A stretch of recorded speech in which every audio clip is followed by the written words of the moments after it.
Почитувани, Социјалдемократскиот сојуз не се осмели ниту да ја поздрави акцијата на Министерството за внатрешни работи Детонатор.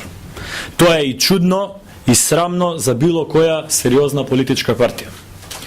Во моменти кога граѓаните на Кочани, Виница, Крива Паланка и целиот исток слават, а граѓаните од цела Македонија ја поздравуваат оваа акција, СДСМ не успеа да ја надрасне својата завист, љубомора и своето голо критизерство и не кажа ниту еден позитивен збор за целата акција.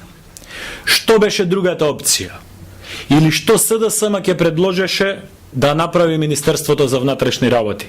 Дали требаше МВР да ги остави, дали требаше МВР да не ги апси? Веројатно колегите од СДСМ се подсетуваат на своето неславно минато, кога ниту имаше вакви акции, ниту имаше борба против криминалот.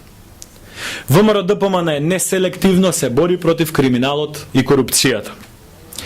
СДСМ не ги признава институциите на системот кога некој функционер на СДСМ е уапсен или приваден, а се подсмева и обвинува за внатрепартиски пресметки кога некој од ВМРО ДПМН е уапсен или осуден. Но ниту едното, ниту другото е точно. Всушност не е ни битно.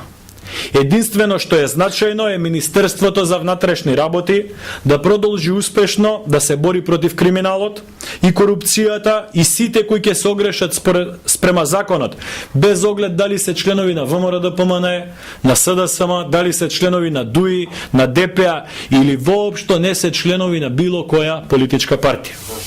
Жално е што и денеска и претходно СДСМ секогаш е на спротивната страна на законот и секогаш ги брани оние кои се на спротивната страна на законот.